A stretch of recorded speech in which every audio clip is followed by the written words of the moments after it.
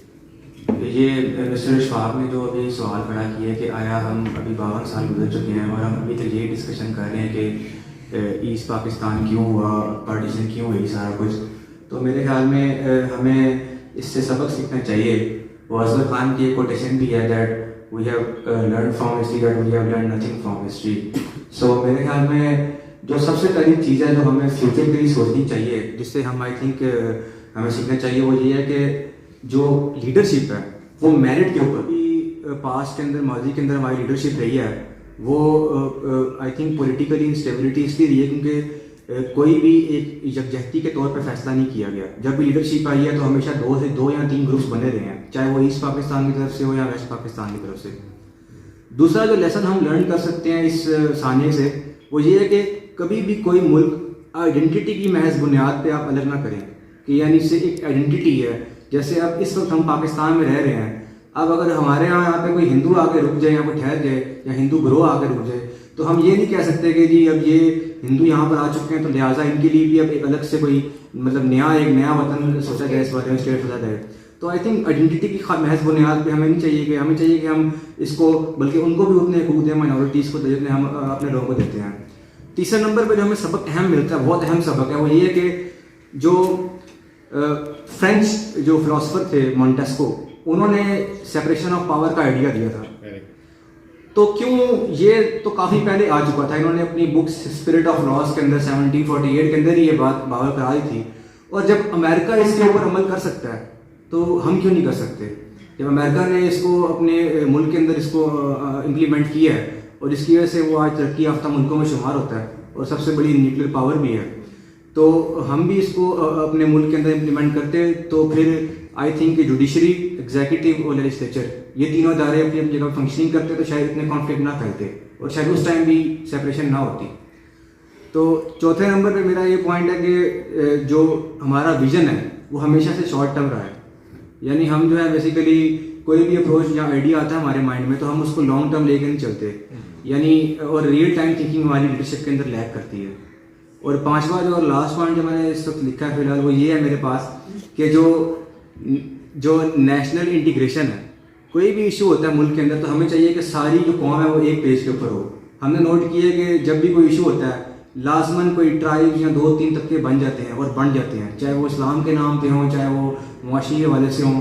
تو ہمیں چاہیے کہ نیشنل انٹیگریشن جو ہے وہ ایک پیج کے, کوئی بھی ایشو جب قوم جب جہتی کے ساتھ ہوگی تو آئی تھنک یہ مائنورٹی والے ایشو اور جو ایتھنک ایشو ہیں یہ بھی اتنے پریویل نہیں کریں. Thank you. فیئر الیکشن چاہتے ہیں, ایک فیئر الیکشن ہوئے تھے تو پاکستان 2 حصوں میں تقسیم ہوا تھا, اور اگر آج کے ٹائم میں فیئر الیکشن ہوئے تو پاکستان 18 حصوں میں تقسیم ہوگا. آئی تھنک میں اس بات سے ڈس ایگری کرتا ہوں کہ 1970 کے الیکشنز فیئر تھے. آئی تھنک میں اس بات سے اتفاق نہیں کرتا اپنے دوست کی معذرت کے ساتھ. 1970 کے جو الیکشن تھے وہ بالکل بھی فیئر نہیں تھے. یہ ایک المیہ ہے کہ ہم لوگوں نے یہ سوچا ہوا ہے کہ یہ فیئر تھے. اگر میں غلط نہ ہوں تو شرمیلا بوس صاحبہ نے اپنی بک ڈیڈ ریکننگ کے اندر مینشن کیا ہے کہ جو بیسیکلی جو اس ٹائم جو بیسیکلی یہ الیکشنز ہوئے تھے اس کے اندر مولانا عبدالحمید باشانی صاحب جو تھے انہوں نے یحییٰ خان سے جو ہے وہ اس کے اندر یہ اس کتاب میں کہا گیا ہے, یہ میرا ذاتی اوپینین نہیں ہے, یہ نیوٹرل اوپینین ہے, کہ اس کے اندر یہ شرمیلا بوس صاحبہ نے کہا ہے کہ انہوں نے جو ہے وہ ان سے پیسے بھی لیے تھے اس حوالے سے اور تاکہ ریڈیم کی جائے الیکشنز کے اندر. اور اس لیے میں سمجھتا ہوں کہ جو تاریخ میں ہم نے بتایا گیا کہ یہ الیکشن بہت فیئر تھے, تو ایسا بالکل بھی نہیں ہے. شرمیلا بوس کی انہوں نے بک کا ڈیڈ ریکننگ کا مجھے حوالہ دیا تو وہ تو ایک کنٹروورشل بک ہے, ان کے پاس پڑھنے کے لیے اور کافی بکس ہیں. یہ حامد خان کی بک کو پڑھ سکتے ہیں, یہ مشرقی سفر نامہ علامہ رازق الخیری اس کو پڑھ سکتے ہیں, یہ جو عافیہ دل ہے اور انور دل ان کی بک کو پڑھ سکتے ہیں. تو کنٹروورشل اپروچ ہم یہی بات کر رہے ہیں کہ کنٹروورشل اپروچ کو ختم کیا جائے اور ایک نیوٹرل اپروچ. جب ایک بندے ایک آتھر کی لکھی گئی بات ہی کنٹروورشل ہے تو یہ اس کا حوالہ ہم کس طرح مانیں؟ کہ آپ سب کے نا میں کچھ